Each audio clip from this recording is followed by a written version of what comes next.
Hello everyone, welcome back to my channel. अगर आप किसी भी कम्पिटिटिव एग्ज़ाम की तैयारी कर रहे हो हरियाणा में और उसके अंदर हरियाणा जी की आने वाली है, तो ये वाला पोर्शन आपके लिए बहुत इंपॉर्टेंट रहने वाला है, क्योंकि इसके अंदर हरियाणा की जो नदियां हैं उनके बारे में बताया गया है।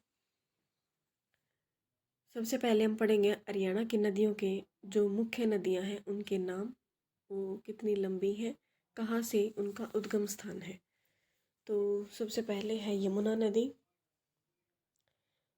यमुना नदी के बाद ये है 1376 किलोमीटर और उत्तराखंड में यमुनोत्री से यह निकलती है। नेक्स्ट है घग्गर नदी। यह है 1080 किलोमीटर लंबी और हिमाचल प्रदेश में शिवालिक हिल्स से यह निकलती है। नेक्स्ट है मारकंडा नदी, 90 किलोमीटर की है और हिमाचल प्रदेश में शिवालिक हिल्स से ही ये निकलती है। फिर है टांगरी, 70 किलोमीटर की और हिमाचल प्रदेश में शिवालिक रेंज की मोरनी हिल्स से ही निकलती है। फिर है साहिबी नदी, 300 किलोमीटर राजस्थान में अरावली रेंज से निकलती है। फिर है दोहान नदी, 50 किलोमीटर अरावली रेंज से ही निकलती है और कृष्णावती अरावली रेंज से। अरावली रेंज से निकलने वाली हैं तीन नदी, साहिबी मतलब साहिबी, फिर दोहान, उसने कोई दोहा बोला साहिबी ने, फिर दोहा बोलने से वो क्या बन गई, कृष्णावती बन गई, मतलब कृष्णा में तब्दील होगी, भगवान का रूप ले लिया। पहले साहिबी थी, फिर दोहान और फिर कृष्णावती।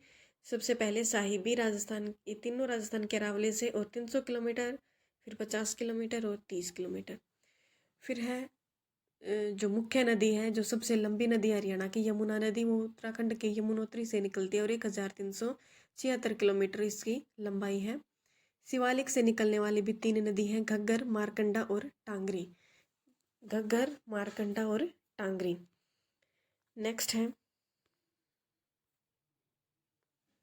यमुना नदी के बारे में पढ़ते हैं। सबसे पहले हम यमुना नदी हरियाणा के राज्य से गुजरने वाली भारत की सबसे महत्वपूर्ण नदियों में से एक है और नदी यह उत्तराखंड के यमुनोत्री ग्लेशियर से अपनी यात्रा शुरू करती है और दिल्ली में प्रवेश करने से पहले हरियाणा के यमुनानगर, करनाल, पानीपत और सोनीपत जिलों से होकर गुजरती है। कौन कौन से?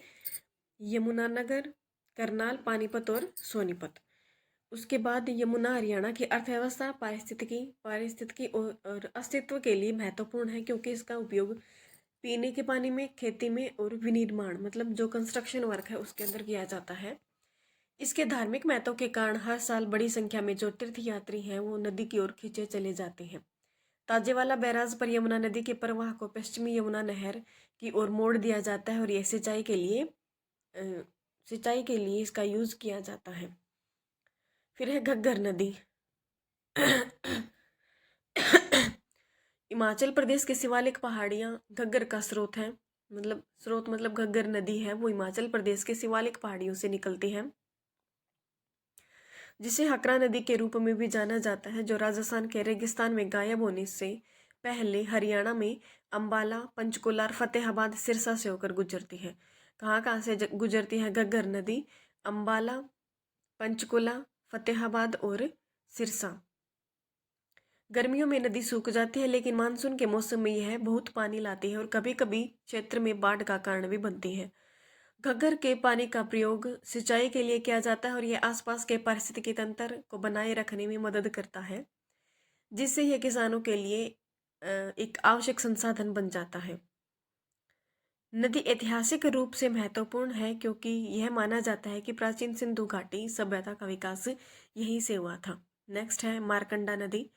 हिमालय शिवालिक पर्वत से मारकंडा नदी बहती है और अंततः घग्गर में मिल जाती है। मारकंडा किस में मिलती है? घग्गर में मिल जाती है। घग्गर में शामिल होने से पहले हरियाणा के कुरुक्षेत्र और अंबाला जिलों से होकर गुजरती है। माना जाता है कि दार्शनिक मार्कंडे ने इस नदी के तट पर अपना ध्यान किया था, इसलिए उसके सम्मान में इस नदी का नाम है वो मारकंडा नदी रखा गया। स्थानीय लोग मारकंडा की पूजा करते हैं और आगंतुक इसके आश्चर्यजनक दृश्यों का आनंद लेते हैं। आगंतुक कौन होते हैं? मेहमान जो आने वाले होते हैं। इसका उपयोग सिंचाई के लिए भी किया जाता है और आसपास के क्षेत्रों को फलने फूलने में मदद के लिए भी इसका काम किया जाता है। नेक्स्ट है टांगरी नदी। टांगरी नदी हरियाणा के कालका में अपनी यात्रा शुरू करती है और घग्गर में मिलने तक पंचकुला और अंबाला जैसे शहरों के माध्यम से होकर गुजरती है। कहाँ जाती है टांगरी नदी? अंबाला और पंचकुला में। फिर है जो ग्रीष्म ऋतु होती है, गर्मी का जो मौसम होता है, उसमें ये नदी है वो बहती है, मतलब ये मौसमी नदी है। कई मंदिर नदी के किनारे पर विकसित है और इसे स्थानीय लोगों द्वारा पवित्र नदी भी माना जाता है। टांगरी नदी मछुआरों के लिए विशेष महत्वपूर्ण है क्योंकि यह मछली के कई अलग अलग प्रजातियों का घर है। नेक्स्ट है साहिबी नदी। साहिबी नदी जिसे सोम्ब नदी के रूप में भी जाना जाता है, अरावली पर्वतमाला से निकलती है और यमुना नदी में विलय विलय मतलब मिल जाती है। साहिबी किसकी सहायक नदी है? यमुना की। और टांगरी किसकी है? मारकंडा की। नदी कृषि क्षेत्र के लिए महत्वपूर्ण है, सिंचाई के लिए पानी प्रदान करती है। साहिबी एक ऐतिहासिक दृष्टिकोण से भी महत्वपूर्ण है क्योंकि कहा जाता है कि प्राचीन भारतीय महाकाव्य महाभारत में कुरुक्षेत्र की प्रथम लड़ाई या प्रसिद्ध लड़ाई देखी गई थी। नेक्स्ट है दोहान नदी। दोहान नदी रेवाड़ी और झज्जर जिलों से होकर बहती है। नदी अपेक्षाकृत और छोटी है और मौसमी है। यह गर्मी के महीनों में सूख जाती है। दोहान नदी कृषि के लिए महत्वपूर्ण है और स्थानीय पारिस्थितिकी तंत्र का समर्थन भी करती है। नेक्स्ट है कृष्णावती नदी। कृष्णावती नदी अरावली से निकलती है और साहिबी नदी में विलय विलय मतलब मिलने से पहले हरियाणा के महेंद्रगढ़ जिले से होकर बहती है। कृष्णावती नदी मौसमी है और आमतौर पर गर्मी के महीनों में सूख जाती है। यह कृषि के लिए महत्वपूर्ण है और सिंचाई के लिए पानी उपलब्ध कराती है। तो यह था एक छोटा सा टॉपिक जो हरियाणा की नदियों से रिलेटेड है।